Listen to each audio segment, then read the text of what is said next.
So here we are for our second podcast on Ducks Don't Get Cold Feet.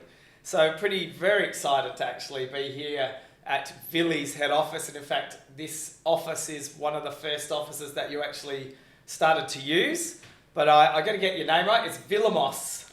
Vilimos, yes. Vilmos. It's a direct translation for William, and Vili is Bill. So I guess where that comes from is the history, is where Vilimos is from, and I guess where are you from? Well, originally from Hungary. I'm a Hungarian by birth, Aussie by choice. Well, it's a great thing to be an Aussie by choice. How great is this country? You know, to come here and at the age of 10 and look around the land of plenty and opportunity. I found that. Never looked back. So it's an interesting story for you coming over to Australia. Do you want to elaborate on that a little bit? Yeah, Hungarian Revolution in 1956. The Russians decided to take over Hungary. My mother was Austrian, my father was Hungarian. He had some political background, so we had to vamoose. And the army took off the border. The bombs and so on, and mines. And so we crossed the border into Austria, into Graz. As a refugee camp in Graz. We spent about 60 days there. Then some generous person took us in the Alps for a couple of months during the winter. That was the greatest moments of my life. I was in snow country, up in the Alps, went deer hunting with the man. As a kid, a 10-year-old kid, 8-year-old kid, I thought it was fantastic, we'll stay here. And my father said, I think that the Russians might be coming further, so we need to move. We ended up in England, as a refugee camp in England, for 11 months in Wapping. I got a whopping every day now and then from going to school. I mean, going back then, I mean, that was, 10 years after World War II? Correct, yeah. So I'm assuming England would have been still pretty flattened in that period of time? Well, when you looked at Austria and we spent a little bit of time in Germany, in transit, and then when you, went to England, and Wapping was still bombed out. You know, I thought they won the war, right? And it's quite amazing that sometimes you win and you're not really the big winner, you're also a loser. Yeah. And England, I think, was one of them, because they were really well behind in repairing, after 10 years, repairing their country. I suppose it was a matter of cost. Yeah, it was definitely a flattening out, considering that there was a truce that Hitler wasn't allowed to actually make any more planes or any boats, and all of a sudden in the background he was doing all that. So when they had their air fleet ready, they were more than ready to attack. And you know, seeing the footage, it looks devastating. And I could only imagine 10 years later, it still would have looked the same when you were there. Yeah, well, one of my things that I would get asked occasionally is one of my greatest losses. And it's definitely, as a kid, I had a dog who followed me everywhere in the forest, in the snow, and in my life. It was my first few years of my life. And I never really knew what happened to my dog after we left, because I had to tie it up. He howled because he came everywhere with me. So they would have shot him at the border, because they wouldn't allow animals across the border. So I actually found out 50 years later that my dog was actually used for border patrol, so he had a good life. Really? It's a great feeling, because I get attached to dogs. What sort of dog was it? An Alsatian, that's why they used him. You know, and I've had dogs ever since I can remember. Since I left home here in Adelaide, I got married. I've always had a dog, and I have a sort of second affiliation with dogs. They're almost human. Yeah, they are. There's a lot of dog lovers in this room, I'll be honest with you. So when we started to turn to, what was the events that actually said, okay, we're going to go in a boat, I'm assuming, to Australia? Yeah, it took 28 days by ship to get from Trieste to, we had to get to Italy, from Trieste to Australia, 28 days by ship. Now it's 28 hours anywhere in the world, you know, because we fly, you know, so the world has become global, smaller, and you know, cultures have mixed and blended together. So the world's evolution is changing forever. There's no doubt. There's no doubt that's happening, but it's funny that you can get somewhere now in the other side of the world in 20 hours, and you literally can get somewhere in 24 days, which is what you're doing on the boat. So, can you remember anything from that? Oh, I nearly went overboard on the ship. I was playing cheeky with a boat rocking up and down, and we used to have those chairs on decks, sliding from one side to the other. I nearly went over once, and I saw the waves waving. I said, I got the yellow streak. I didn't do that again. I think we hit a storm one time, and my mate and I we were walking on top deck. Wave hit me, something flying into him, busted his nose, and so on. So I've had some interesting moments in my life, and then across the equator there used to be a custom that they used to lather up people and shave them. Okay. And it was a bit of a thing that they do at the equator. And I never knew about it until I saw it all done. So we came on a small ship with about 800 passengers. And man, she was rough out there sometimes. Yeah. And anyway, landed in Melbourne. That afternoon they put us on a train to come to Adelaide because my sister beat us here because she came by plane. She's a lucky girl. Yeah. And her husband came by plane. So we had somebody to sponsor us. Otherwise we'd have to go to Bonegilla, a major camp in New South Wales. And so we were some of the lucky ones. So from Melbourne, you end up making your way to Adelaide? Yeah.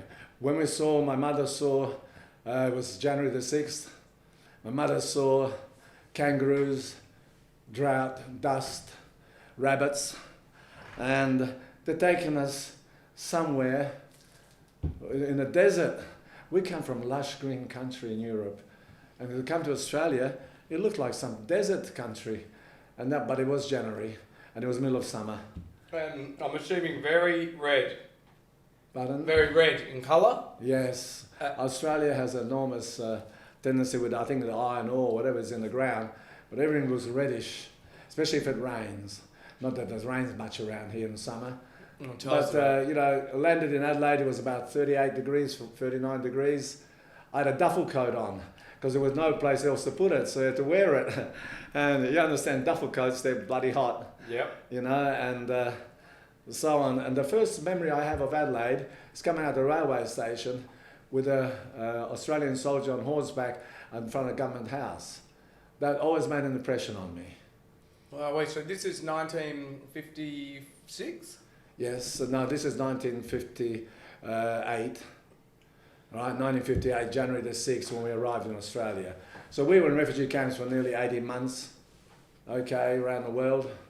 But when you really look at what the world's all about, you come to Adelaide and you look back, and I said, man, what a magnificent place. Where could you go and get what we came to? I thought I landed in paradise. Nothing has changed my mind since. And that's 60 years ago. And your parents? Yeah. What was their thoughts and what were they looking to do once they got here to Adelaide? Both my parents were chefs. Okay. My three sisters worked in restaurants when they got a job as first or second cooks. So I was the youngest of 8. And I was still at school. My father never recovered from being in the camp and so on, and he couldn't master the English language as well as my mother. And my mother got more jobs, and my father got run over by a car and broke his leg, and that was a nuisance, And then they had to re-break his leg, basically because of the fact that it didn't heal properly. So he was in a dumps. He never recovered from losing everything. It's very hard. I don't know if Australians can imagine how you build a home, and in Europe you didn't get a mortgage. You actually built your home as you paid for it. Yeah. And there was no mortgages. Yeah. And so on. Then you leave everything you built behind. Some people can recover from the great loss, and some cannot. My father was one who didn't really recover.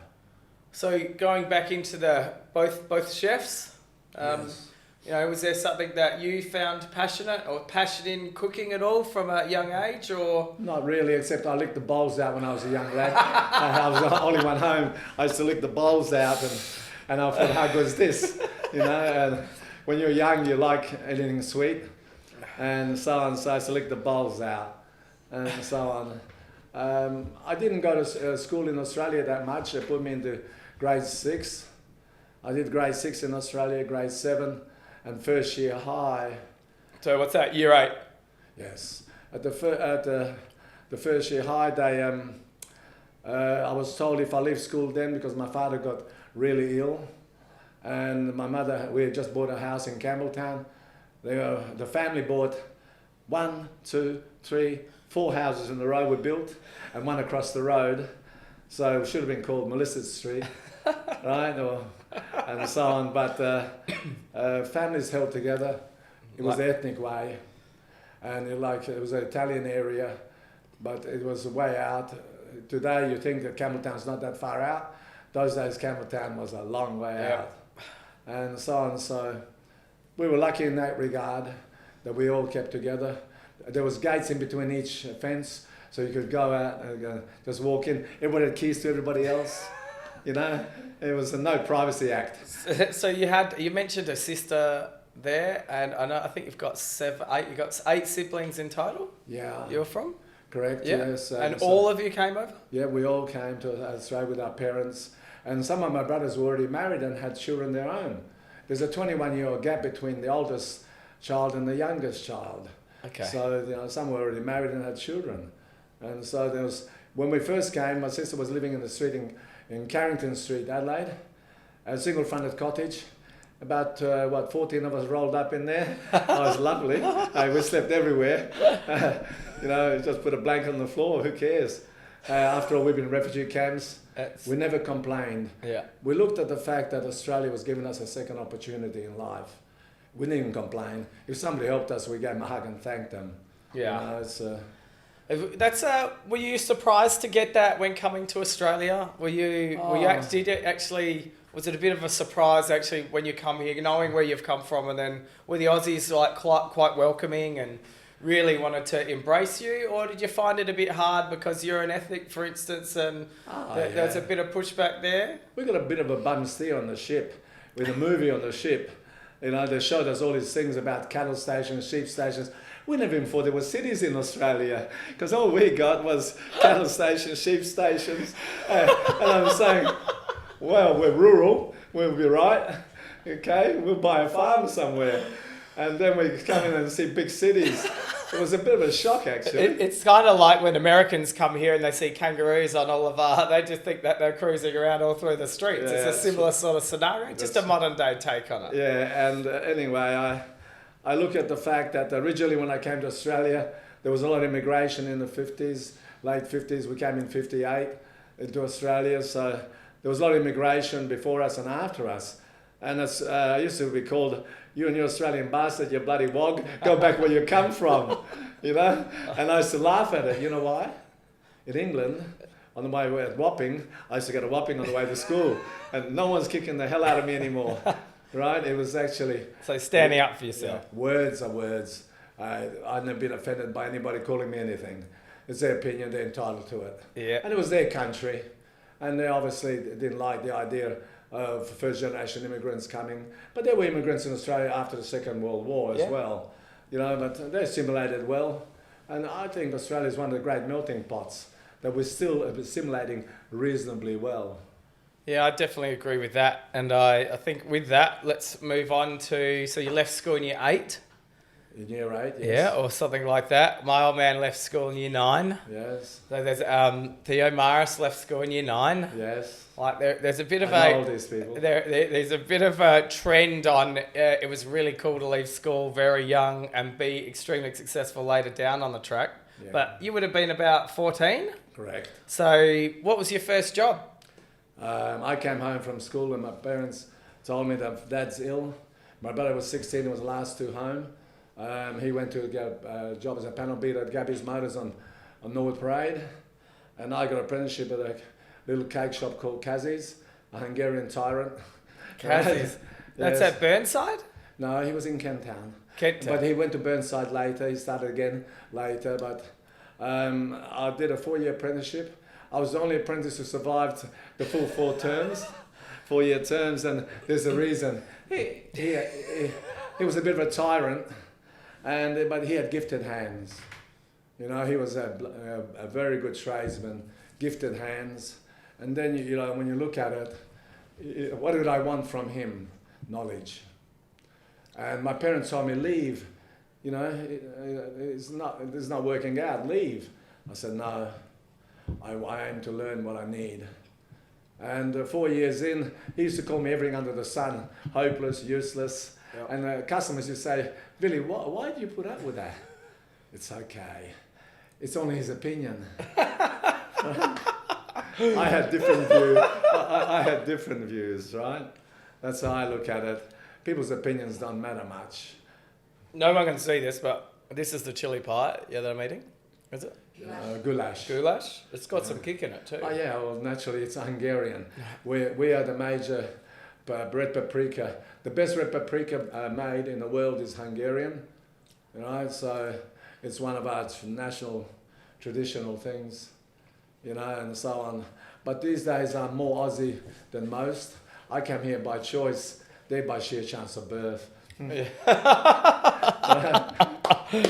So going back to your old boss, he was Hungarian? Correct, yeah. Extremely tough on you. Correct, yes, very much. It seems to breed, I think, but being tough with people in a work environment can breed excellence with, let's say, the, you know, Daniel-san or Mr. Miyagi sort of style when you are learning from someone. Is that what you found with him? Yes, hard taskmaster, yes. Didn't pay me for the hours I worked as well as much as I should have. But those days you were happy to get a trade, right, and so on. And I looked upon the fact that he had something to teach me. I used to go on Saturday mornings and not even get paid because he used to make stuff on Saturdays that he didn't make during the week. So I couldn't watch, I had to work. And I laugh about that. And, you know, I can laugh now. I bet you can laugh now. Yeah. But, you know, it's when I finished my apprenticeship, 3 weeks later, I decided that I didn't like bosses anymore.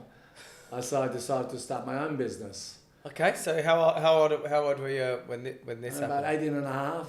Okay. And I, had $50, a car, and more guts than brains. Okay. The brains came later. I thought everyone was honest in business. I found out very quick that was a bit of a fallacy.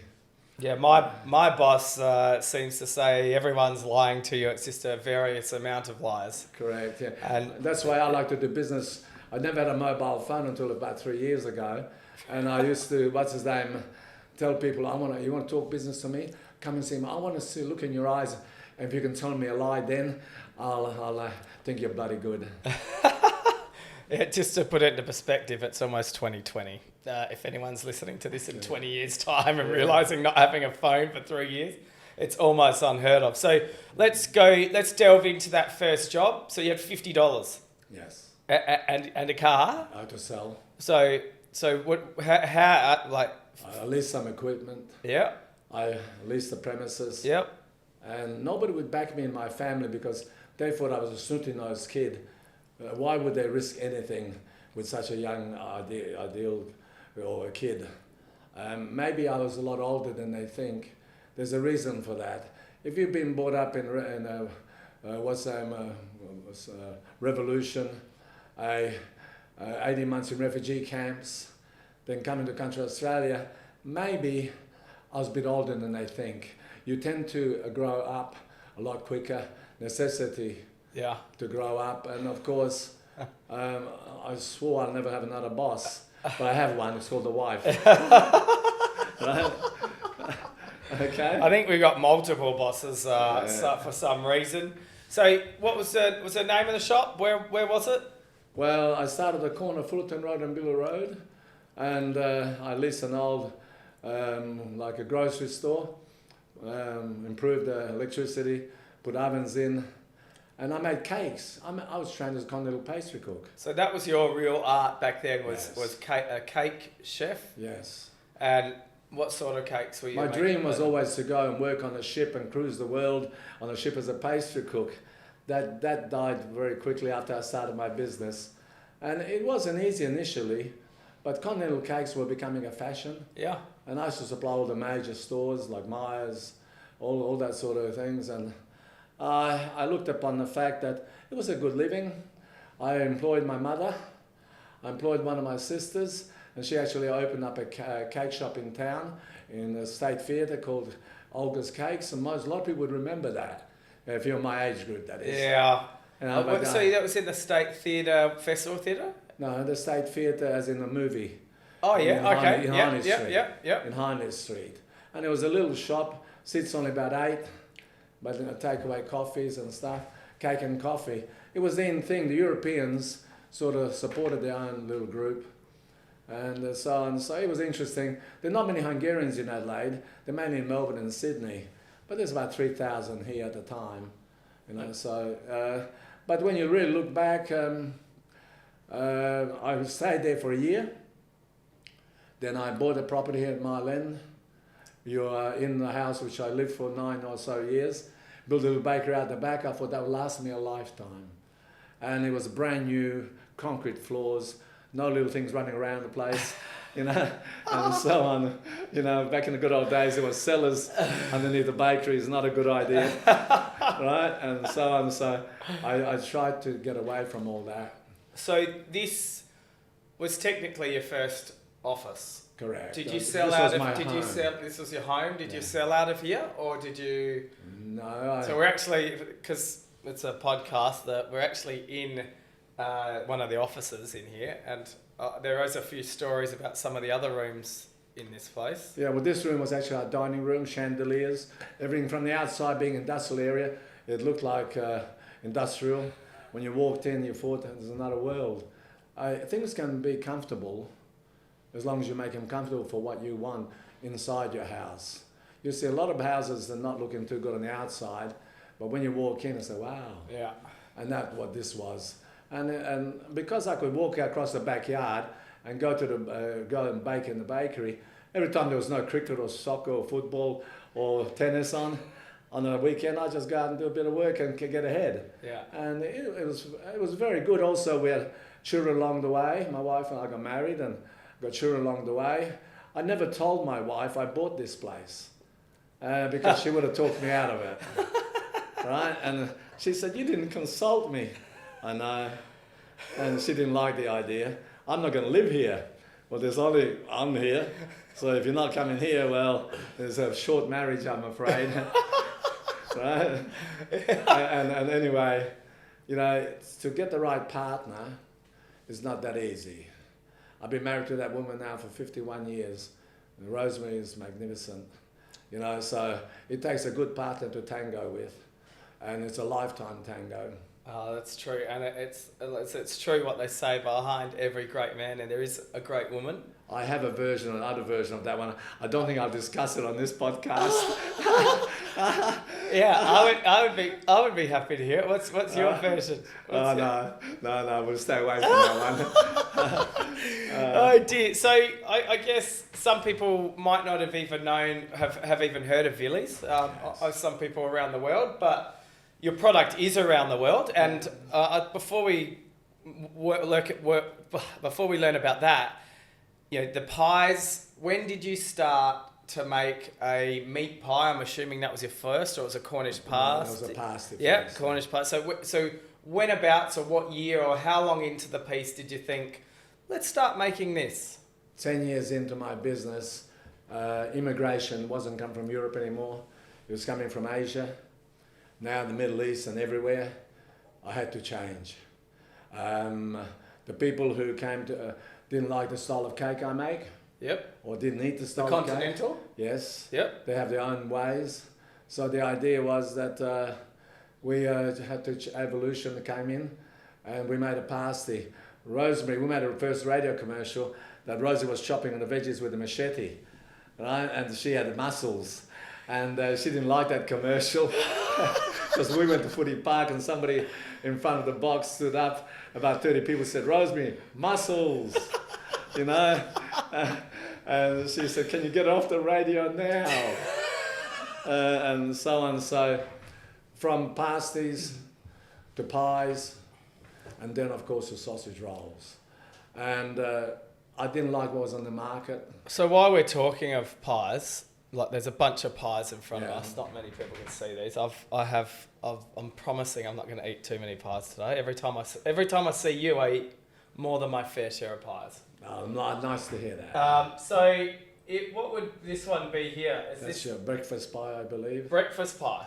Yes. Oh, it's pretty apparent for a breakfast pie, so we'll give it a taste. I'll have to admit I'm a slightly biased to Vili's pies. Oh, so am I. But I really love the party pies or the miniature. I don't know what you Yeah. call it. For some reason, I can eat 20 of these and feel like I'm still doing something good for myself. It's called the flagship. Our cocktail pies are the flagship, right? That's how I look at it, okay? The situation is that opens the door for people at corporate functions all over the world. When you look at now that we export to, say, Singapore, Hong Kong, and Japan, and that half the products that we sell are the party packs. You know, it's amazing. You know why? There's a reason. Everything in Asia is deep fried. Yep. All of a sudden you've got a flaky pastry. You don't have to wipe your hands and your face and your hands and your trousers to get rid of the grease. Yeah. Because there isn't, and it's not deep fried. It's another world for them. And years ago you were told an Aussie that he's going to eat Chinese, Thai, Indian or Greek or Italian. They would have put you in Glenside for a little while. And today, we eat Chinese, right? Yep. We never thought we would. Chinese eat pies. Indonesians eat pies. Singaporeans eat pies, you know, and so on. Hong Kong, Singapore, Hong Kong, and Japan are my three good markets, as well as England. We actually sent Cornish pasties back to England, and we got a second prize, again fresh against frozen, because we just had to send it frozen. We got a second prize. And I said, and nobody from Cornwall won it. It was a guy from Devon. Right? So you wonder sometimes origins. So don't you? I mean, they're very passionate about Cornish pies. yes. Like when you're over there, everyone's cooking them, making them, and they're forever trying to sell them in every single store. Yes. And you've sent your frozen Cornish pie over there, and it's came second. Correct. How good is that? And I reckon that, you know, it's very hard to get a buzz after so many years in business. It's very hard to get a buzz. Yeah. You know, it's so occasionally I still get a buzz. That was one of them. So with exporting, what was your first foray into? Which was the first country that was? And can you remember the first time you started sending stuff to pies to another country? Singapore was number one. It still is. Yeah. And it's been over 25 years, you know, and I mean, maybe I'm a poor follower. I like to be a leader. They said it couldn't be done. No one's going to have Aussie pie over there. And only expats, rubbish. They all eat them. Good is good no matter where you go. Quality is quality no matter where you go. Okay, and people understand taste. Food's about taste. Yeah. It isn't really about money. Not in the category of when you look at a pie and pasty at $4 or $5 or $6. They charge a bit more in Singapore, Hong Kong, and Japan. Only Aussies complain about $5. They charge $7 or $8 over there, and then nobody whinges about it. But you know, it's just a cultural thing. So sending products over there, you made a reference to, we were looking around the factory before, and one of the products in there were the different colours that I asked you what they were, and you said, "Oh, this is your halal Yes. product." And Yeah. you know, I gather that's one of those conversations that they all said you were pretty crazy in, as by getting a halal meat ready to go.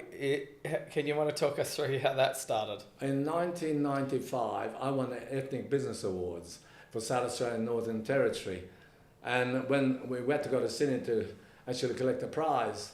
And when we went there, they asked me, I got up on the stage to accept the award, and they asked me, so what is your next thing you're going to do in your business? I said, I heard there's 1.4 billion Muslims in the world. I aim to feed them. It's my job to feed them. So when I just looked at how to make halal, I went to conferences in Melbourne to things. They couldn't agree on a lot of things themselves.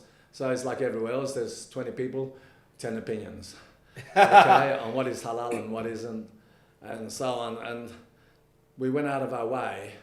I saw a woman on TV on ABC going, and she had a child with a Muslim woman, a child with the kid wanted an ice cream, couldn't have one. He wanted a pie, couldn't have one.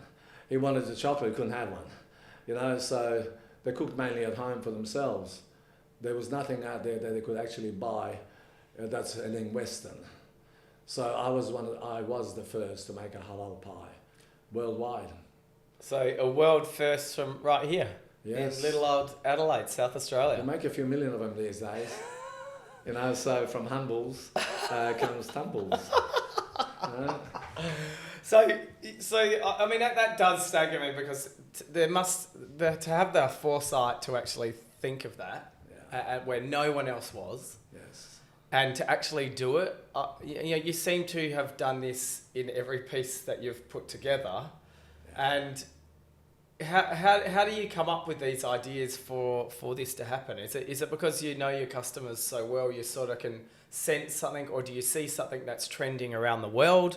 Like it could be, I don't know, pie floaters for all I know. But when you see things, do you sit there and wait to see it happen, or do you put your foot into the water to just see what's happening, or does it just come to you?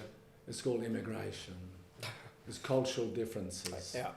Okay, and if you understand cultural differences and you're the first to pick up on them, you're the market leader. I'm a poor follower. Yeah. I generally don't follow anything somebody else has made. I have my own ideas. And to understand human nature, I think, if you're passionate about what you do and you look at their background, what they're passionate about, and we can blend this Aussie and this foreigner and make something that suits both parties. Yeah. That's what it's all about. And you've clearly done that with your pies. Yes, I made them different. I didn't like what was out there. I got conned one day at the Albion pub. My brothers used to go after soccer, go there, have a beer, of course. Well, I was a kid, I wasn't allowed in those days. And this guy in a wicker basket was selling some stuff, and I used to get fish and chips. And on a Saturday, and saw this guy in a wicker basket carrying stuff around with a Hessian bag over the top. And I said, "What do you got?" Because I got pasty in the pie. Well, what the hell is that? So I bought a pasty. Well, that was a mistake. I didn't like vegetables. I didn't know pasty had vegetables in it. And I want my money back. And he said, "You're not getting your money back." Well, you conned me, And anyway, so when I started making pies and pasties, we made a lighter flaky pastry. We made something that will hold, yet taste better. We decided to put flavour into it, called spices, herbs. So the idea was that what was tradition is good to remember, nice to read about. It makes good reading, it's part of our history, which should never be forgotten, but should be taught. But on the other hand, is it the market of the day? Because when you've got all the different cultures coming in this country, I think you have to bend the tradition a little. Well, and Australia being one of the most multicultural places in the world, there's no doubt about that. And you've clearly adapted to that. For instance, a Hungarian pie. Yeah, so, I've been called crazy a few times. Yes. Yeah, I could well and truly, I can easily see that. In regards to, do you have a favourite? Like your pies, they say you have a favourite kid. Do you have a favourite pie? Well, yeah, Vilis. I wasn't expecting anything else because they're all bloody good. So I'll easily agree with that. Yeah, I think the consumer tells you what they want. If not willing to pick up on what the consumer wants, I think you need to look in the mirror. You'll see an idiot or a fool, because you have to listen to the consumer. They're the ones who have feet, they have wallets, and they decide what they want to buy. Anybody who wants to tell the consumer that they have to eat what they're telling them won't last very long. That business will not succeed. Yeah, I mean, it goes back to being consumer-led with your decisions. Yeah. And I do notice here, so we're right near Vilis Cafe here, and you spend a lot of time in that cafe watching what people are doing while they come in to visit. Is that a subconscious thing? You're just there because you like having lunch there, or I find that most unusual because people say, why would the owner of a business like mine cook chips at lunchtime or sit there and say hello to consumers? And when I make eye contact, I acknowledge you because that's the way I was brought up. Okay, and so on. But the quaint part about sitting there and watching people eat, people would take the top of a pie, eat the top first, and then eat the rest later. And some people put sauce on it, some people don't. Habits. And the differences of different people. I've seen kids eat them differently. I've seen adults eat them differently. And some people with a pie with a knife and fork, others just pick it up with their hands. You know, and it's like a survey almost, PR also. The fact is that you acknowledge the customer. And I would reckon some customers come back 4 times a week. And especially single people. Who will put a cafe in an industrial area of Manchester Street, Mile End South? Only an idiot like me, right? And I have a car park attendant between 11 and 2, and people think I'm crazy. But it is to make people comfortable, no arguments on who's got what car park. And they're given the respect that your dollar is employing people. Your dollar needs to be looked after because I don't take anything for granted. Yeah. And speaking of employing people, you obviously employ a few people. Yes. Do you know what the number is, or is there an approximate number of how many people? No, all up between, I've got a smaller bakery in Sydney, and between Adelaide and Sydney is about approximately 300 plus. But then you've got contract drivers. But what does a food industry like Vilis or any other food industry who comes in to business, what do? They bring in the farmer, Yep. the veggie grower, they bring in the cattle station, the transport, the slaughterhouse, the processing plant, and then the wheat that comes off the thing, the canola that comes off for margarine, and so on. So we bring in packaging, we bring in all these businesses together, right? And they all make a living, you know, and that's the whole idea that anybody who supplies me knows that we're going to be long-term. I like a long-term relationship. And I've had some relationships who supply me over 35, 45 years. You know, the company is still supplying me. I was a young lad, and they used to come into the bakery and say, "Where's Dad?" So I grew a beard, right, to make myself look older, because they didn't believe. When I was 18 and I started, I looked like a 15-year-old kid, and nobody wanted to talk to me in business. I couldn't get finance from a bank because I was a minor. Adult age was 21. I had to make it. First buy the ingredients, deliver it, make it, deliver it, make my accounting, and then pick up the money.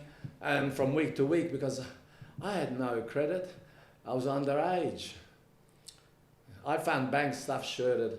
That age was the barrier to success in a capitalist society. I couldn't understand it. I come from a socialist background. And I said, what the hell's going on here? Age was different. I don't care if you're 14 or 84. If you've got a brilliant idea and it's working, why wouldn't a bank fund it? Yeah. You know, or an institution like the banks fund it. It's, I think, for a long time there was stuff shirted. They've changed somewhat. Yeah. They have found that the consumer has got some power. Okay, Vili, you harped on a little bit about the produce that goes obviously into your pies. Correct. And pasties and sausage rolls and cakes. There's a whole array of products you produce. Yes. Where we talk about being sustainable province where we want to look after the areas around us if we can get those products. Is that the same philosophy for what goes into your products? Yeah, I'm pedantic about using local. I'm pedantic about having long-term relationships with those people, contracts to grow it, you know, and so on. And to give you some idea, trombone for my pasties, we use a marrow called trombone. It's not easy to find. We almost control the seed on it. And one year, the Murray River grower in Cobdobla crop went a bit astray. So we had to go up to Tea Tree. My wife and I drove up to Tea Tree outside of Alice Springs. And walked into this little Turkish farm. He had about 60 acres. I said to him, I pulled up in a S500 Mercedes, got out with 2 bags, plastic bags of seed. I said, "I want you to grow a crop for me." He said, "Well, I don't grow marijuana here, mate." Okay. And I said to him, no, trombone, a marrow. How does it grow? I explained to him how to make it, right? And I said, "I want 20 acres. I'll take whatever you grow on 20 acres. You got artesian water. You can grow before Christmas because you can plant 2 months earlier because of the weather up there's no frost." Yep. And so on. And he rang me up one day and he said to me, "Vili, I'm scared to go out of my house. The vines are surrounding my house." And of course there's snakes in, because it's sheltered. There's a lot of snakes in there. And the crop was, fruit was going to about 3-4 inches and dropping off. And needed some help. So I went back to Cobdobla and I said to the guy, "What's the problem?" And he said, "Why should I tell you? Because next year you won't be supplying me otherwise." And so he told us too much water, the nitrogen in the water. So farming is not just you put stuff in the ground. Yeah, there are lots definitely. of things that you got to learn. Yeah. You know, and so on. We buy a lot of produce from TNR, Tees Brothers. That's the meat content. Yep. But with the meat situation at the moment, going through the roof, and so on, you got to look at the fact that some people can't supply what you want. The drought has given us a bit of lesson in life. When the flour goes up $300 a ton, you know, or so on, you know what you're talking about, you know. So, but nevertheless, we bring in a lot of people into my industry, and that's why I've been sort of saying that I will help anybody. Matter of fact, to give you an idea, you remember the Garibaldi affair? Yes. And everybody in the small business is going bad. I went to see John Muntelik, and I said to him, he was crying on the ABC, in 45 years and nothing wrong, and he didn't want to make Kranskis. So the Kransky, the Vili dog. Yeah. Thanks. This is like, cheers. Cheers. I don't know what I'm drinking here, but I'm sure it should be good. Oh, that's nice. It's sweet. Oh, it's sugar, honey. Oh. Reminds me of my wife. So talking about, so you mentioned about the product, and you know you've gone to the extremes of driving. That's literally a 12-hour drive to Alice Springs to ask someone to grow something specifically for what you need to put in your pasties right. at the time. It's very difficult if you can't get the ingredients. Yeah. So you've got to make sure, you've got to cover yourself for 12 months. Yeah, and it has to have the right weather, and you know at the moment we've had fires, we've had droughts, and we've had too much rain. So you know it's really tough as a farmer to be able to grow in this situation. And we always want to grow local, and you know I think we go more than out of our way to making sure we're supporting the local environment. And when I say local, I mean local as in my suburb, local as in my state, local as in Australia. Correct, yeah. In that sort of flow. And I see that that's exactly what you do. And it's not about how many people you employ. It's these people have been kept in business. Yes. And it wouldn't happen if it wasn't for someone with the foresight like you are doing to be able to really push the boundaries. It's a long-term relationship that you build. Because, you know, sometimes people come in and say, "I'll give you a price, you know, you can't refuse." But can you give me the service? Yeah. You know, service and the reliability is as good as money. Okay, Yeah. so you got to have that niche in the market where you understand, combine the two to understand about business. That sometimes the cheapest is not the best. Sometimes the dearest is not the best either. And so on. So a happy medium is what we're looking for in my industry. And we've got so many different ingredients going into the product. And you know, one of the things that we don't grow in Australia is pepper. Okay? And I went to Malaysia to understand how pepper grows. You know, and it was a cultural trip. and so on, and it was interesting. It doesn't like it to get its feet wet. It's on the side of a hill, and it looked like bunches of grapes, but not so many grapes on it. And I said, so this is pepper. So when I made a green peppercorn pie, green peppercorn. Have I got one here? Mel? Have I got a green? Green peppercorn pie. It's not.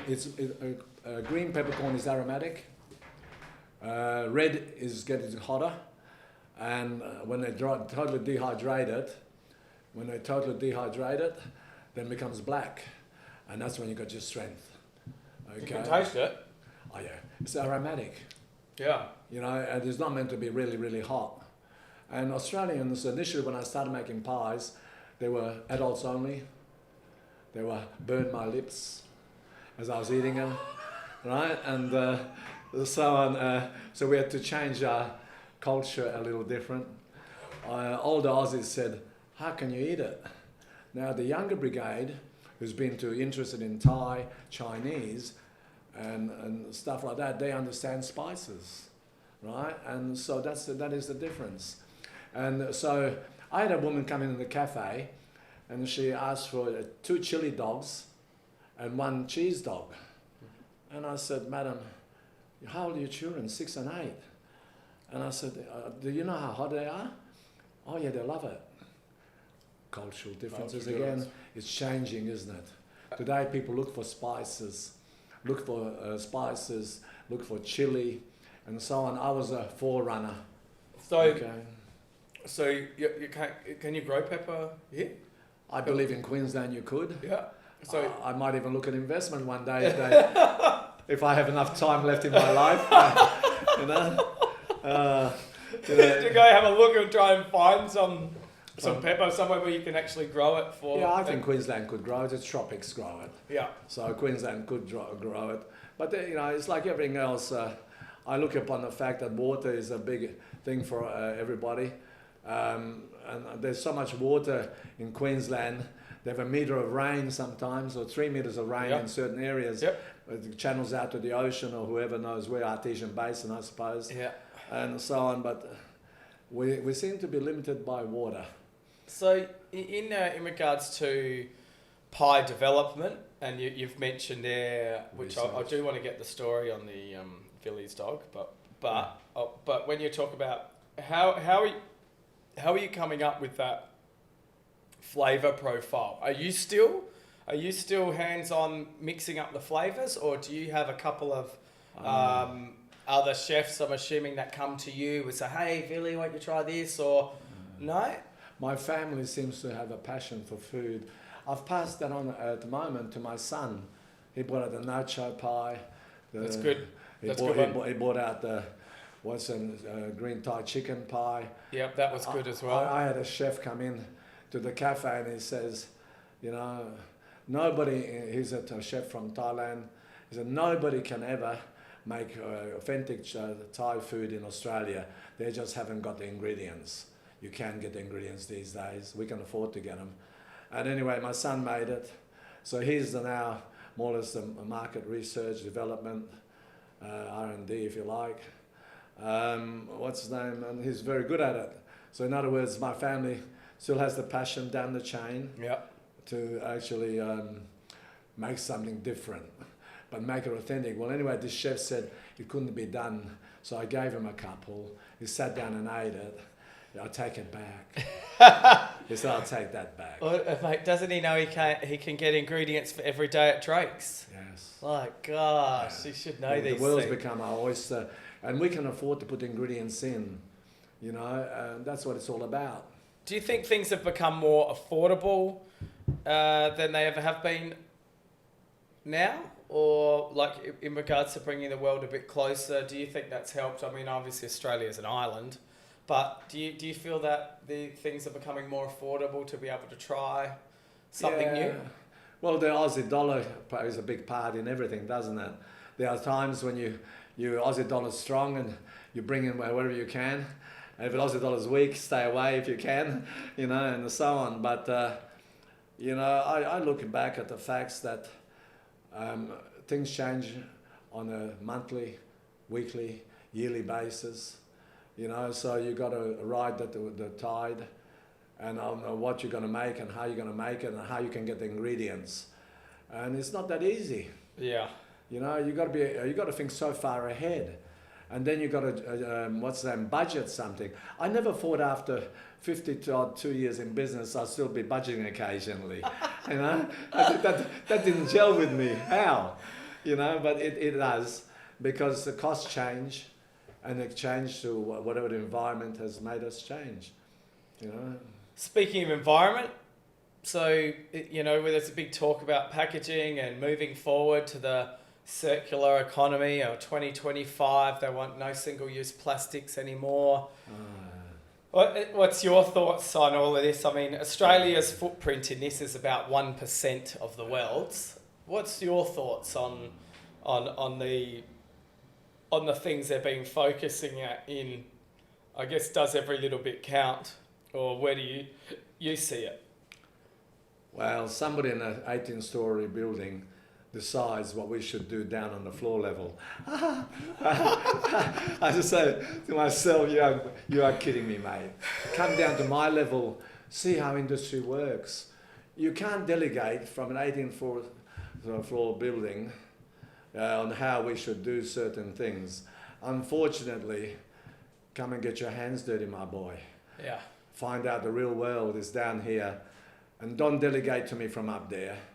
Okay, because you're not going to get much of my ear, okay, and so on. So there are government departments which can hold us back. There are little gods called councils that can hold us back, you know, and everybody wants to make it difficult for you, right? And so I met a councillor the other day, and he said, Vili, we had a couple of run-ins over the time. I said, I'm glad to know you. Well done. That's like the most politically correct answer. And because, you know, we're all going to have disputes sooner or later. When we go into, let's have a bit of a go down that sort of rabbit hole. Government departments, health departments, the regulations that we have specifically in this country. You know, it staggers me when I go to other countries around the world and see how over-regulated we really are. I don't know. To me, I feel that sometimes it crosses the line, and it makes it very expensive to be able to do business, because it all comes at a cost. And you yourself know, our biggest expenses are our wages and our electricity. And you know, we have a whole lot of people in our business that are just there for regulatory things. Do you think this will ever change, or do you think it's only going to get worse moving forward? When I was a young man, I never heard of allergens. All of a sudden, we got so many allergens, you know, that I've got a QA of 4 people in QA checking for everything about allergens, you know. And it's a costly exercise. And I understand some people got some difficulties, you know, with food. But there's also a situation where cost is related to everything in business. You know, when somebody tells you your electricity bill has gone up 350, 400,000 for the year. Well, that's exactly what did happen. You know, I wonder, what the hell. Then I get SA Water telling me that I'm using too much water. Ever heard of hygiene? Right? Okay? Imagine me telling somebody you're ordering too many pies. Yeah. It was a joke. It's a joke. After all, they're in business to make money, aren't they?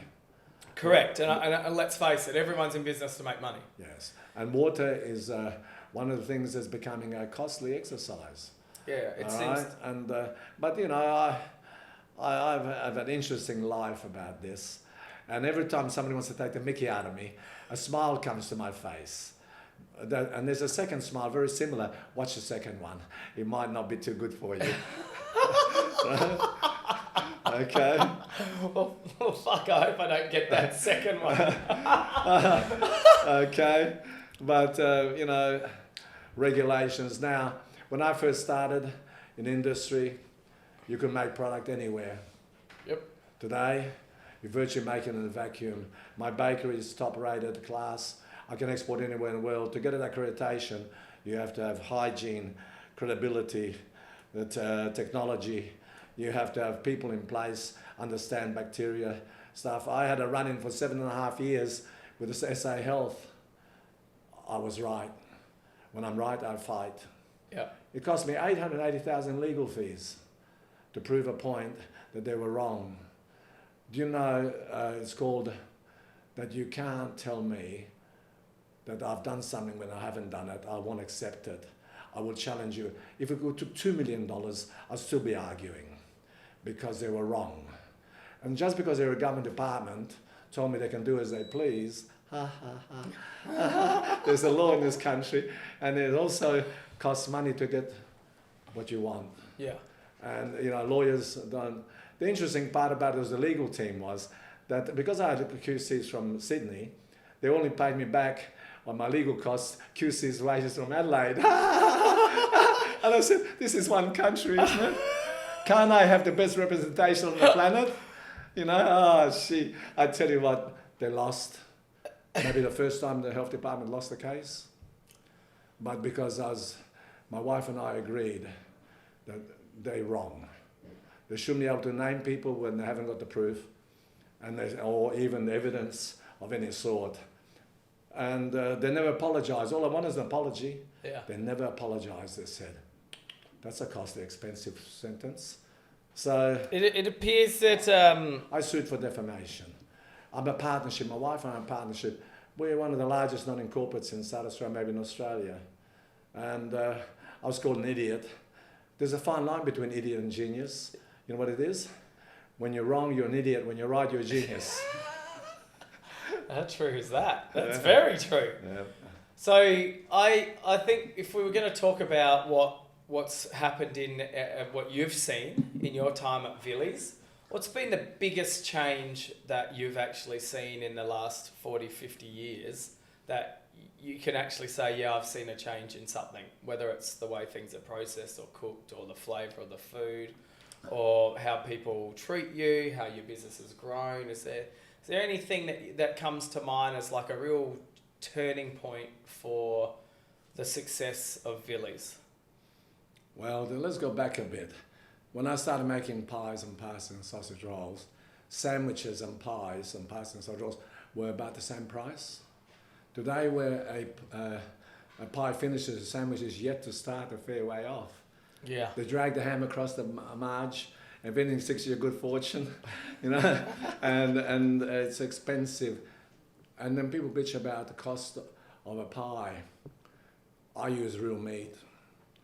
Most people use TVP, textured vegetable protein, and it looks like meat, but you can flavour it chicken, lamb, beef, whatever you like, turkey.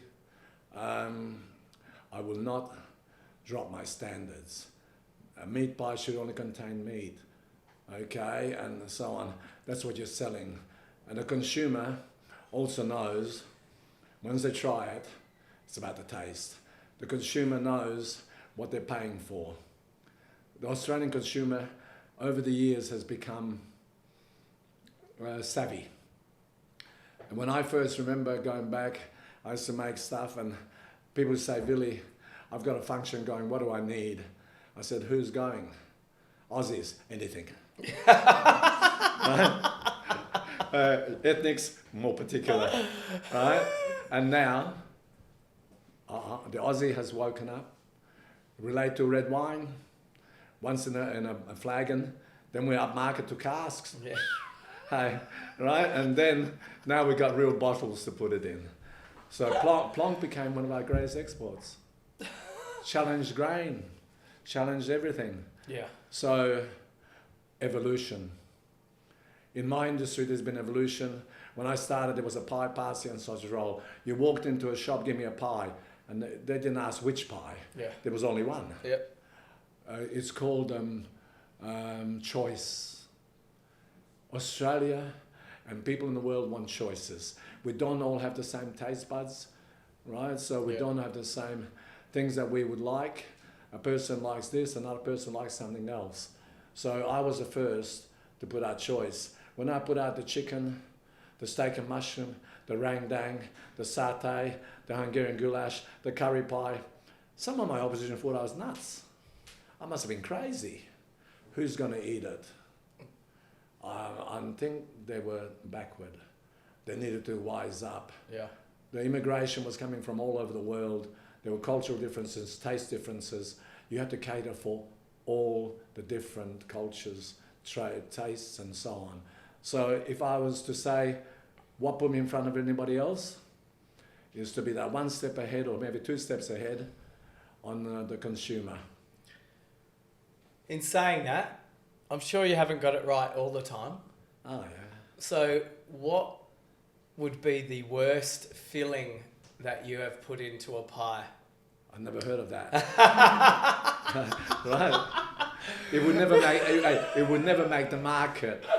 All right, Okay. so there's no secret testing one day and you went, yeah, that's going to work, or not at all? I have been privileged in my life that I've got an excellent nose and an excellent taste for food and wine. And I'm the ultimate judge, but now my son's become the ultimate judge because while I'm on certain tablets, my taste buds have suffered a little bit. Okay. And so on. So, and there's a team out there currently in marketing and so on. To give you an example, the little Vilis packets, I had my ideas on tradition, old world, and he was selling okay. Then my marketing team, came up, and the younger brigade said, I think you're old-fashioned. And I looked at them and I said, you're kidding me. But then again, I said, well, show me. I'll give you a few months. Okay, so they did. I must say, I had to eat crow, okay, because of the fact that they were right. So, things have changed again. Yeah. I have to change my way of viewing. And so I'd rely on the team more today than I did on just myself. And the fact is I won't be here forever. There's 3 generations in my business. My son, my daughter, my grandchildren, 27 and 23, all in the business. So all in different fields. Yeah. And so on. I try to educate them. If they want to work for me, this is where the needs are for the business. Okay, yeah. So I said to one of my grandsons, who's 23, if you're going to get married, can you choose a lawyer, please? I need one. It's cheaper to be married to one. It's cheaper to be married to one than paying for one. Yeah, without a doubt. Well, so I guess going on export, we seem to be seeing more and more products being exported, specifically to China is specific there. Yeah. Do you see this as a problem moving forward when the farms are now not owned, or not all of them, but some of them are now not owned by Australians, and they're using that to export, giving a small amount of product into the country, but taking a lot of the product overseas? Do you see this as a problem moving forward? Yes, I do, because I exported to Hong Kong for the last 20 or so years. We have offers from mainland China for distributors to distribute our products. They won't let me in as a value-added meat product. It's a protectionist industry, but they can come to Australia and buy the whole farm. Yeah. I had a discussion with a politician once regarding investment. He said, Vili, we need investment. I understand investment. There's a difference between a politician and a businessman's version of investment. The businessman investment is that they come and buy 49% of the company, so we still have a controlling share. That's an investment. When they come and buy it outright, it's a takeover. If you don't understand the difference, we're in big trouble, right? But it's true, isn't it? Well, it's so true, and I think it's and we're paying for the price. Yeah, and that's the problem. I mean, we're seeing that with milk, for instance. Yes. It's 50% of the milk produced here in Australia is foreign investment owned. When water costs more than milk, I am staggered. Are you kidding me? Somebody's doing a con job here. Yeah. They need to smarten up. I understand that when the co-ops went out of the way, what's it called, divide and conquer? Yeah. Right? And I think they've been conquered. I think Genghis Khan also said that as well. Yes. So where does it stop? Because we've in our industry we've seen that milk. Some bright spark from Coles started this dollar a litre milk, And this was to compete with, because this person was from the UK, so they come over and introduce that into Australia, which means the farm price gets so low that in the end, no one makes money.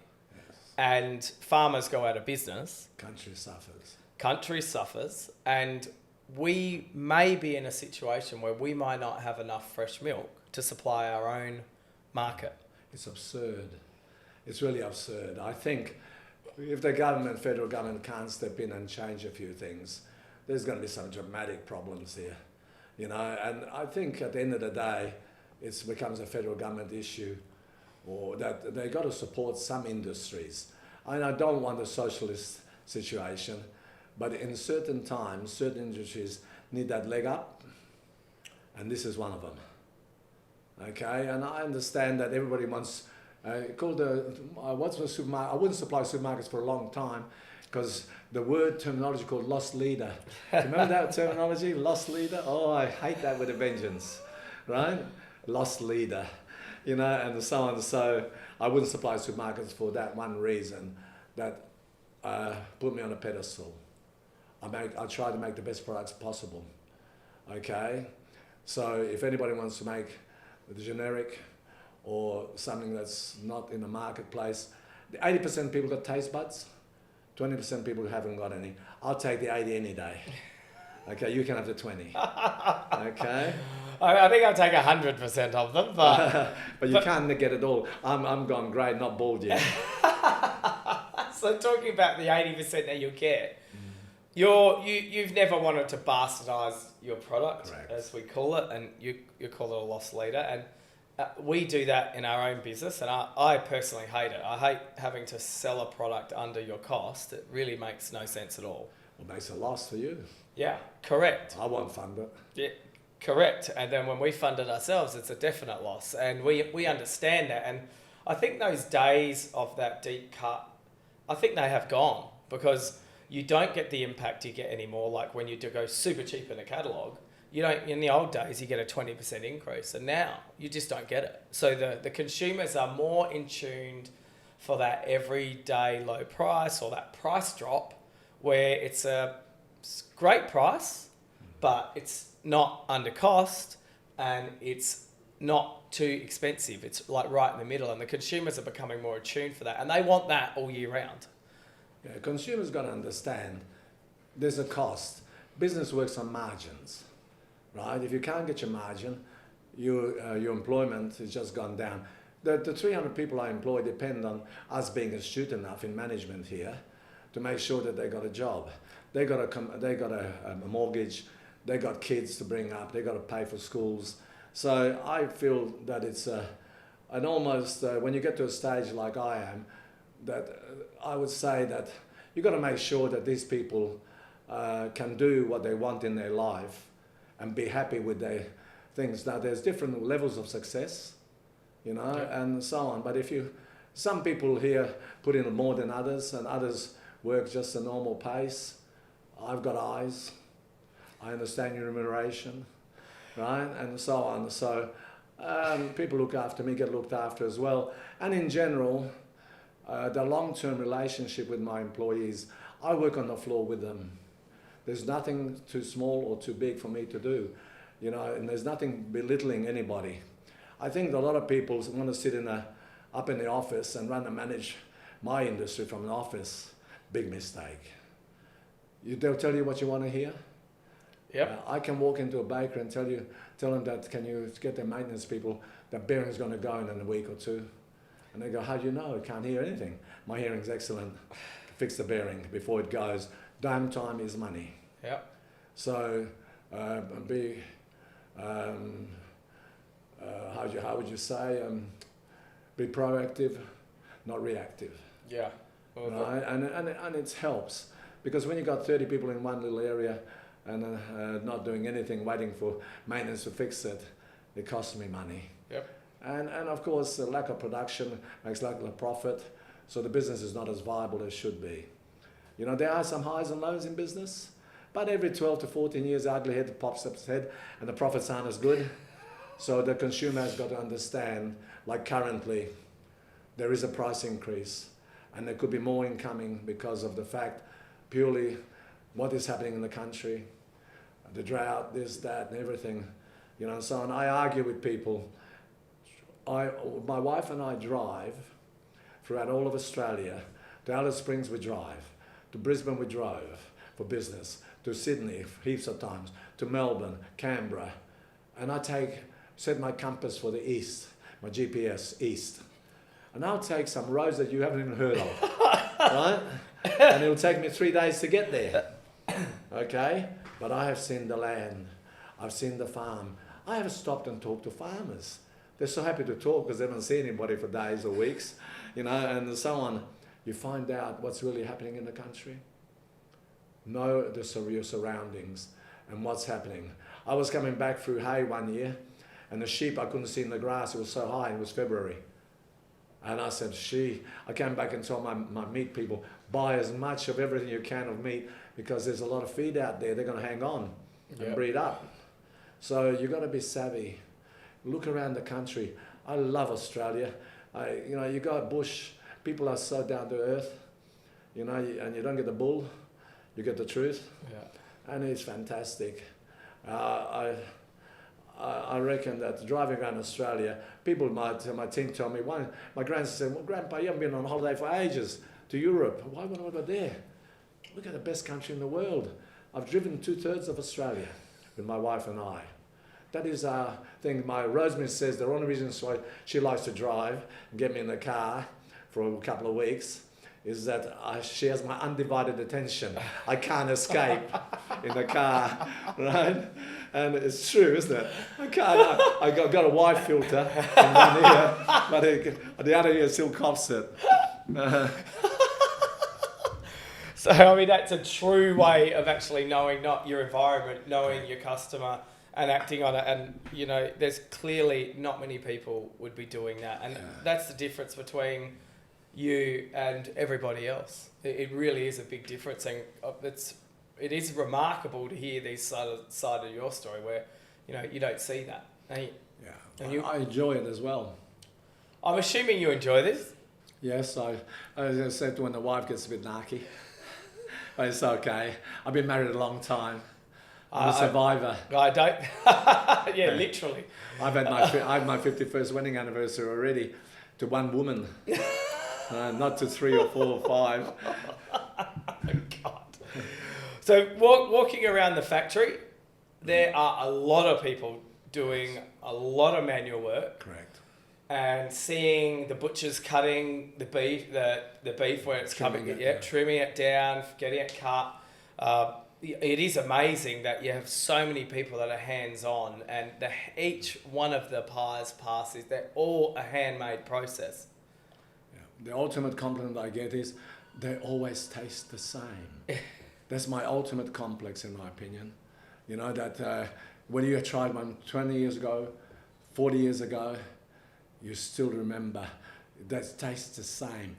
It's crucial that what the consumer expects to get, that he gets. Because if he doesn't, even if it's better, he'll say, what have you done? Yeah. Right? And I've tried that a couple of times. I made something better, and I had to change back. I said, because the consumer controls the market. You're not listening to your consumers, shut your doors. The other thing is when you have a cafe or a supermarket, if you like, not enough car parks, too far to walk, too big. Yeah. We have an aging population. Why do you think I got a car park attendant? Yeah. The older people get a close car park. Disabled get a close car park. Sometimes the disabled car park's a bit further away than the closer car park, so he puts them there, so they don't have to walk so far. All these things add up. It's called TLC and service. Okay, give TLC and service. And you clearly do that here, and you've been doing it your whole life. Yeah, I'm now franchising Cafe de Vilis, so it'll be interesting what happens. So thinking of these are things coming up, what have you got moving forward from now? It's 2020, where 2020 is embarking in another month. What holds for the future of Vilis? There are certain chains who I supply currently who believe that they can do the product themselves or buy something cheaper. They're not listening to the consumer. I am #1 brand as far as I'm concerned. I might be a bit front there, but I put my best foot forward wherever I can, right? And the fact remains is that, so if I can't get certain products to the consumer, franchise, Cafe de Vilis, they're coming.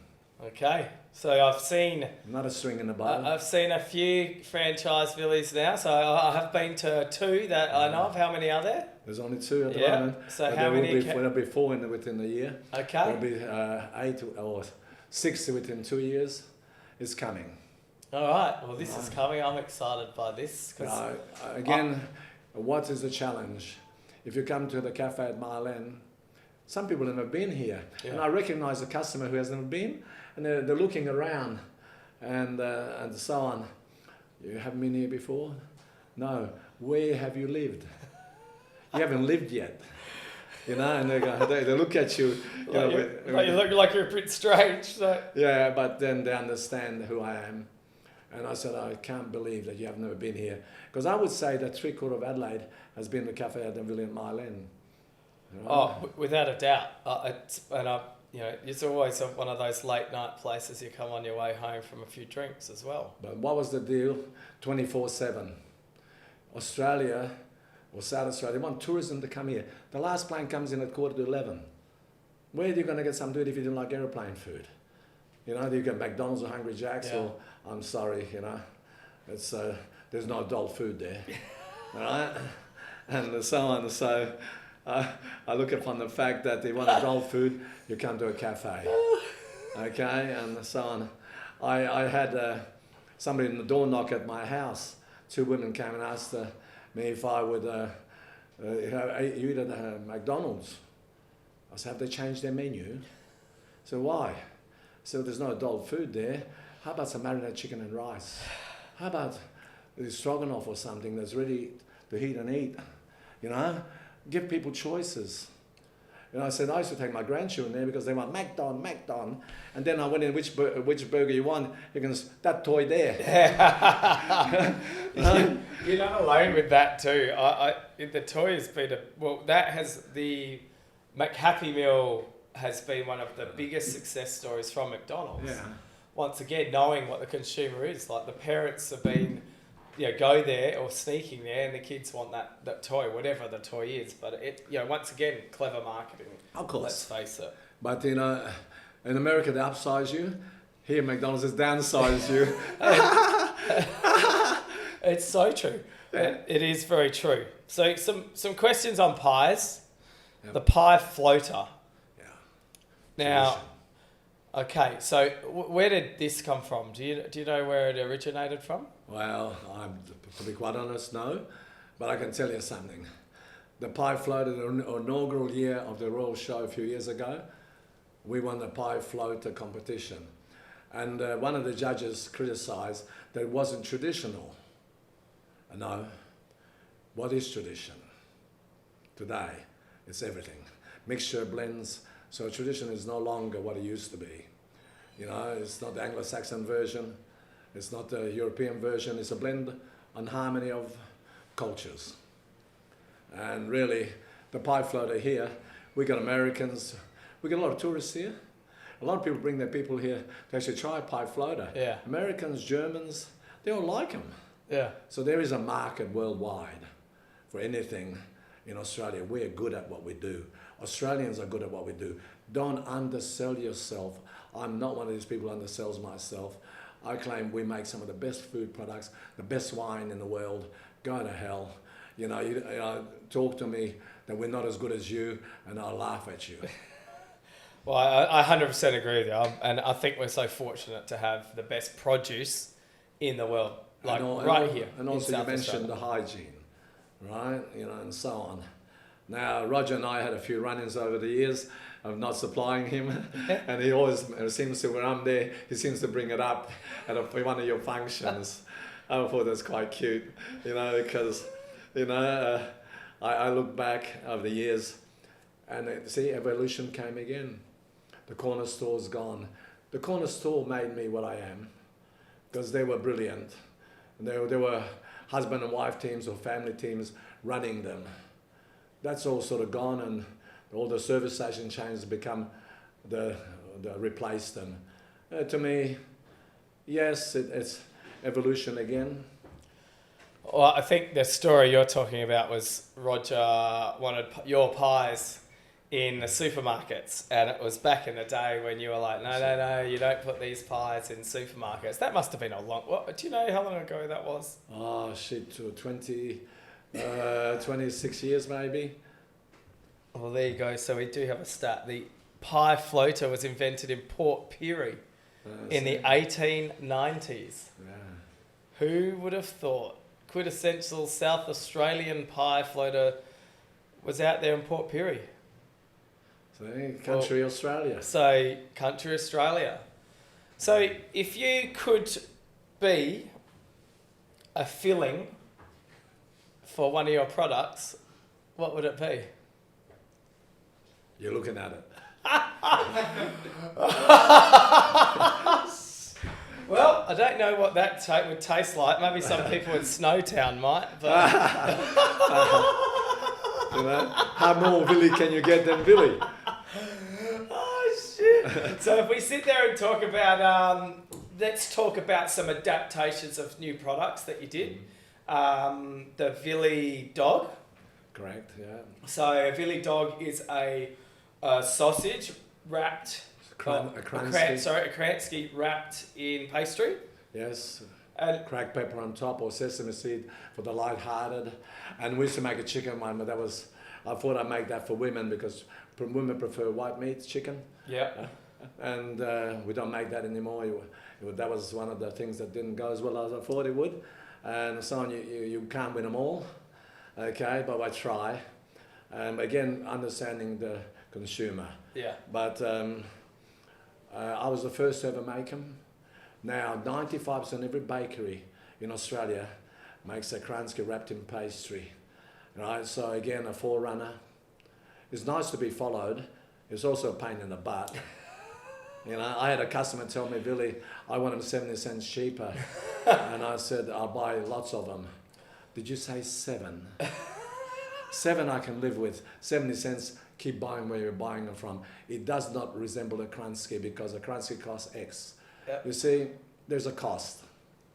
And you build your margin. If you can't get the margin, don't make it. This is true. Right. How did you come about to make that? Because Winterlicks, Garibaldi affair happened a few years ago. Yeah. And some people died with some poisoning, the food, bacteria. And Winterlicks didn't have a problem, but the whole industry suffered. I approached John Winterlick and said to him, would you make a Kransky for me? I want it straight, not curved. And he said, nah, not interested. And one of his shareholders rang me up a couple of days later and said, Vili, how many do you want? I'll take 460,000 the first year. And they said, but it's a concept. If I don't believe in it, who the hell will? So if you think that you're going to do something, do it to your maximum capacity and your ability, because you can sell something you believe in. If you don't believe in it, and my marketing team doesn't believe in it, the vibes that you give out to a consumer or to a customer is very strong. So, what's my terminology? My terminology is get people to taste my product. Yeah. And 80% like it. Okay, so Vili Dog came about, and within 5 years, just about every bakery, I've driven through small towns and in a bakery and it's got a thing. But the reason I call them Vili Dogs instead of Kranskys, that's going to change again because you can't call them Kranskys soon. Because the name changes, Kransky. It comes from certain country, certain place in Europe. What are we doing? Eating champagne here? Yes. Are you serious? Similar stuff, yes. It's all coming to the fore. And I'm saying the world has become stupid. You know, we want to think global and they want to think local, just local. But when it comes to things, you've got to think globally. The world is an oyster. It's got smaller. I aim to feed as many people as I can. And maybe not in my lifetime that I'll see that every country in the world will have a pie. But sure as hell we're going to give it a go. So you're going to give it a crack to do that? Yeah, and it's not easy. Sometimes export is 1 step forward, 2 steps back. Yes. And you've got to be aware of that.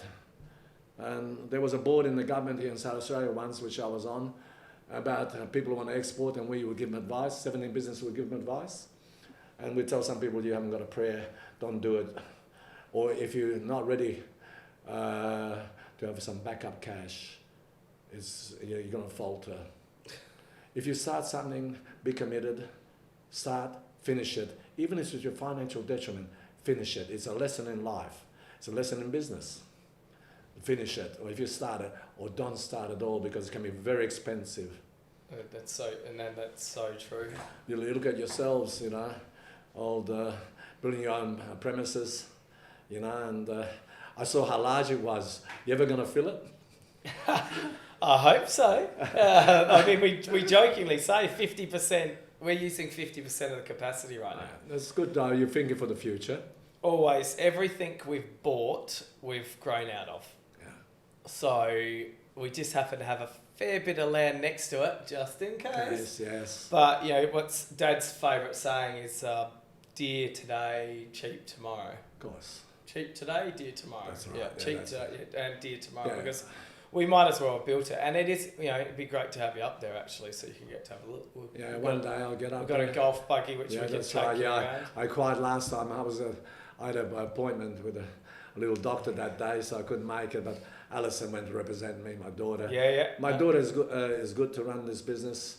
My son, he can sell ice cream Eskimos if he gets his mind to it, right? And so on. So I've got my grandchildren. One's in QA, with my food and science technology degree. The other ones did commerce for a year. He didn't like it, too much bookwork. So he decided that he'd go into IT. Yep. And so on. So I'm building something for the future, not just for me. Yeah. I always believe in family. When the shit hits the fan, who's left? Family. Yeah.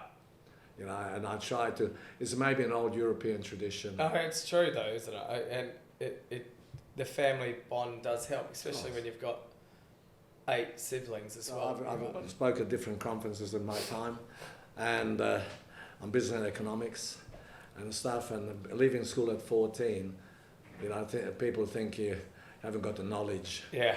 But over 52 years in business, you pick up that I knowledge. think you learn more as you do it. Oh yeah. No doubt about that.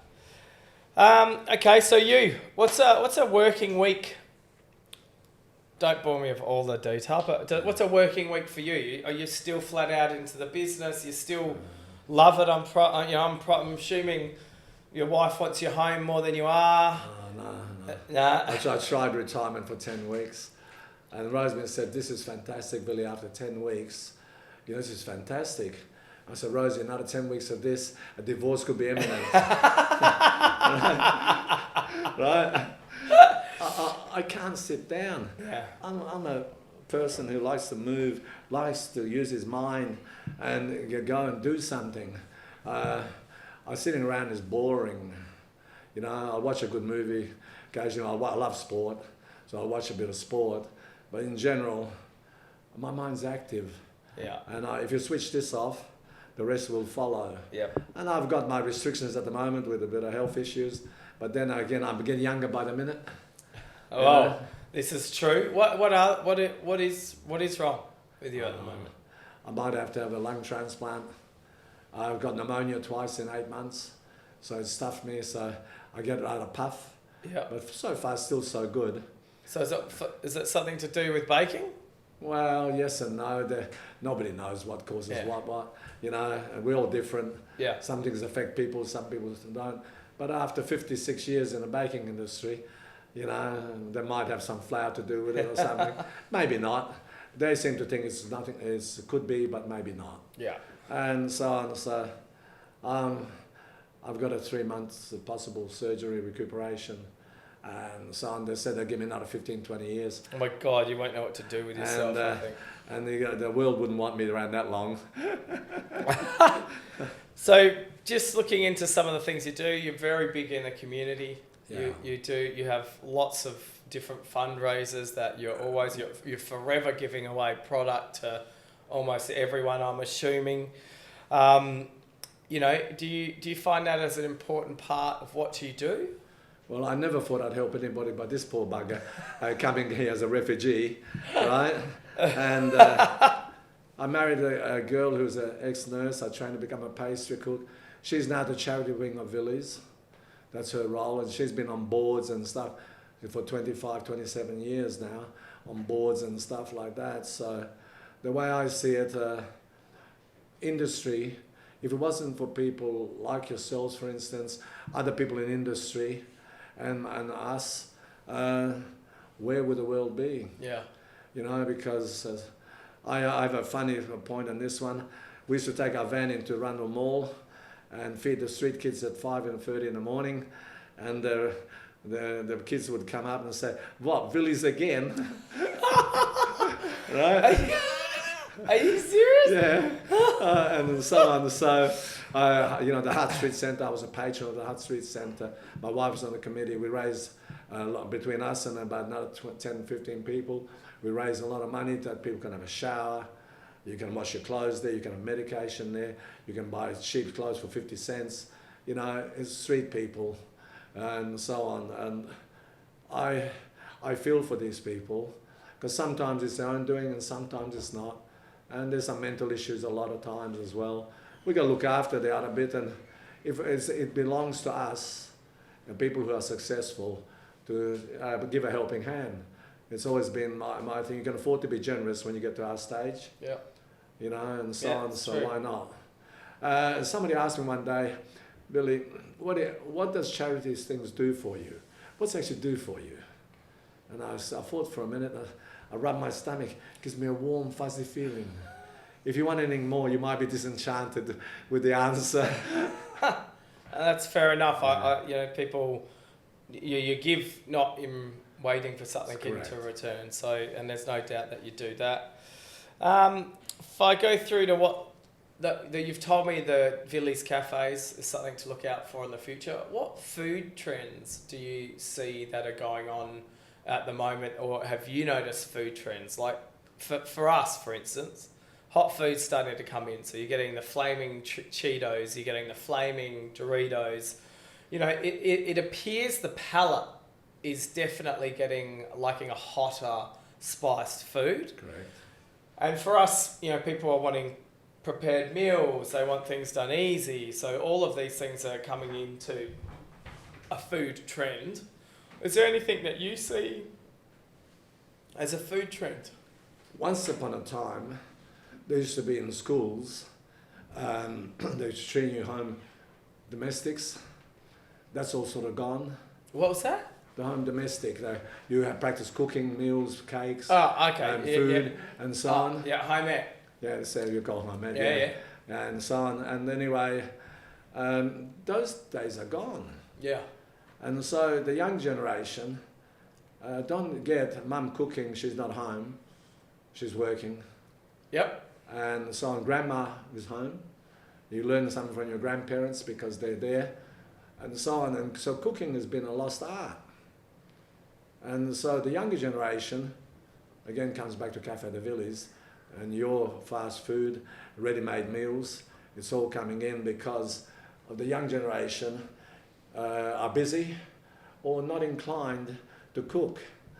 And where it was a domestic chore for women is now, I think, more of a domestic chore for both. Yeah.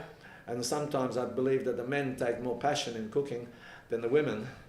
And because men is something different to them, and women used to do it all the time, so to them it's a chore, while to men it's a pleasure.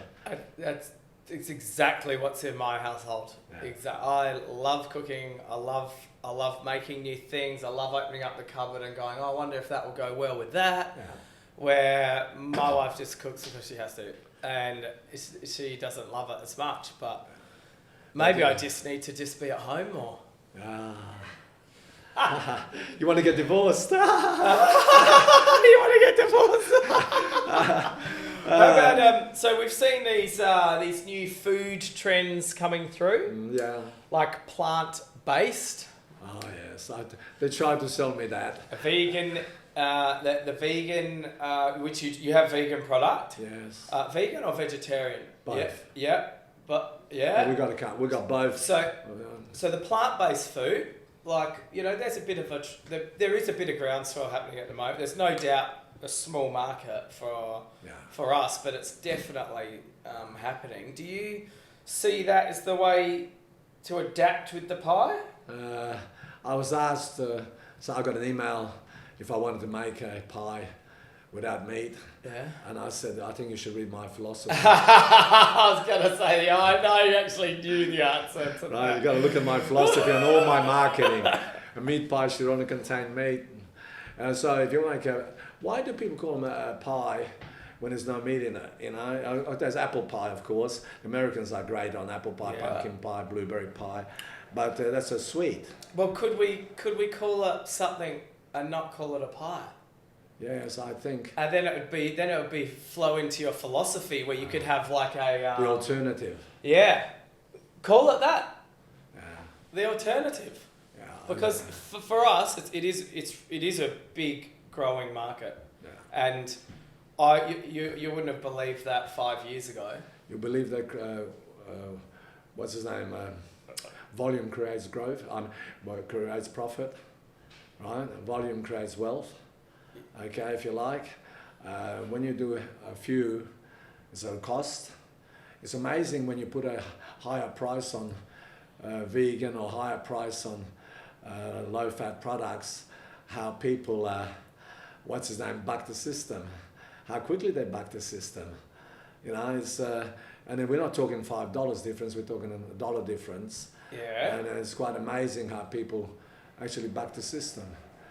I'll go as far to say, in some other products I've seen that are like yours, but nowhere near as good, where they have gone down that with a different price point, like more expensive, and it's selling.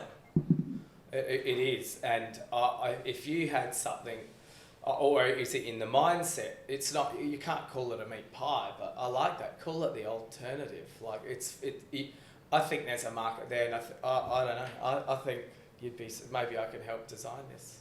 Yes, well, you never know. Maybe this could be the. We could put it out there. We have a good fan base of all the vegans.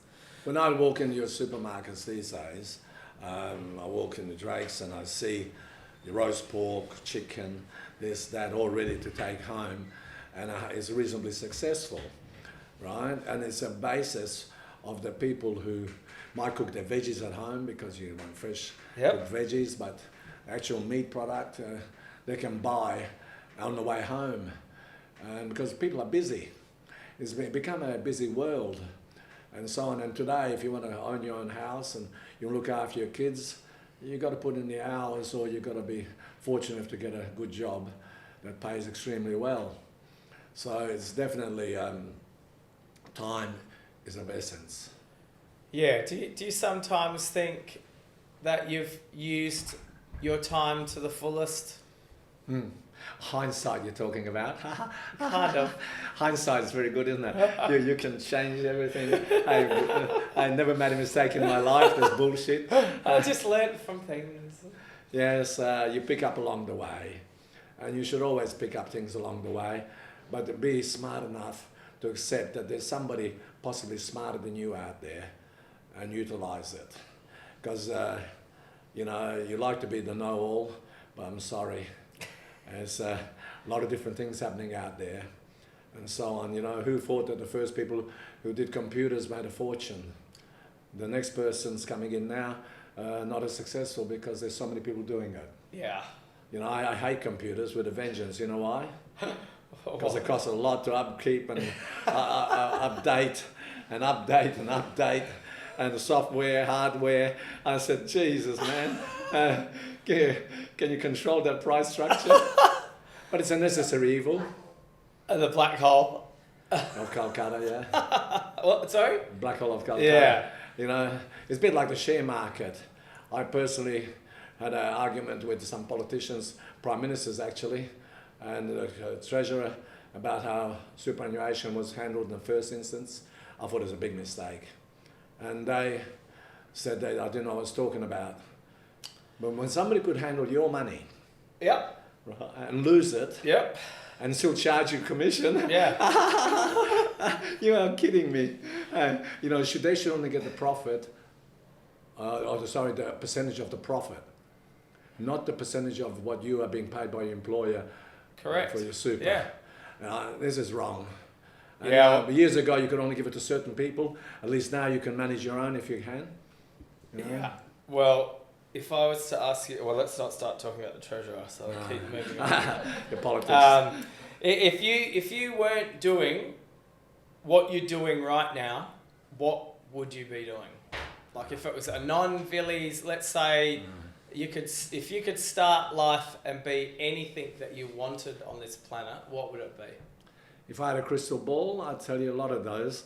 But in general, I love the land of this country. I'd love to be a farmer. And when you see farmers today in dire straits, maybe I was lucky. Maybe you didn't go down that way. When you look at the farmer, he's got the flies, the dust, the drought. And we should look after these people. Yeah. Because it's a hard life. Yeah, well, 100% agree. Not everybody's got the greenness of Victoria in some little valley, and so on. And I talk to farmers. I have people coming from all country in a cafe, and I sit down and have a coffee with them or tea with them, and we talk about farming. I love it. I found out that wheat prices are going to go down this year, and I told them how much before even they knew, and I was 75% accurate. That's awesome. Because to be aware of your surroundings. Yeah. Okay. So farmer, if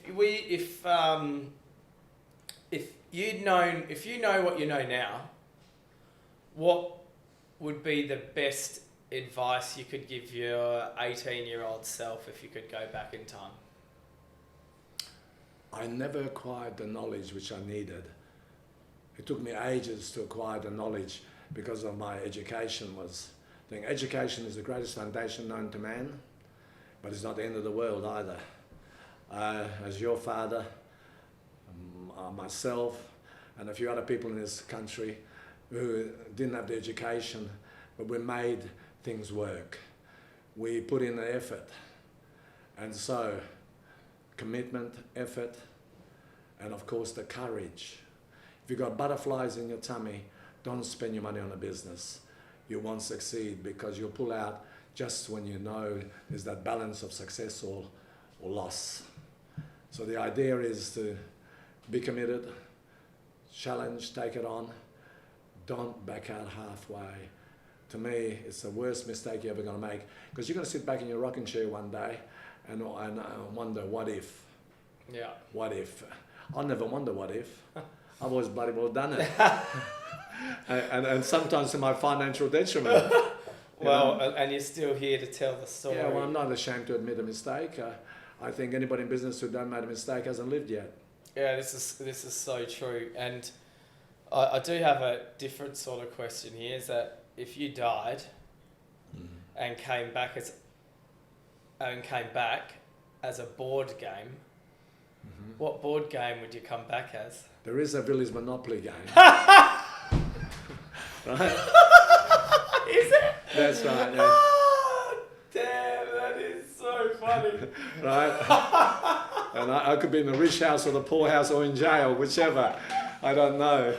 Oh, that's a golden answer. One of the radio stations put it on, and they actually sold them. Yeah. They made them and sold them. It's a Vilis Monopoly game.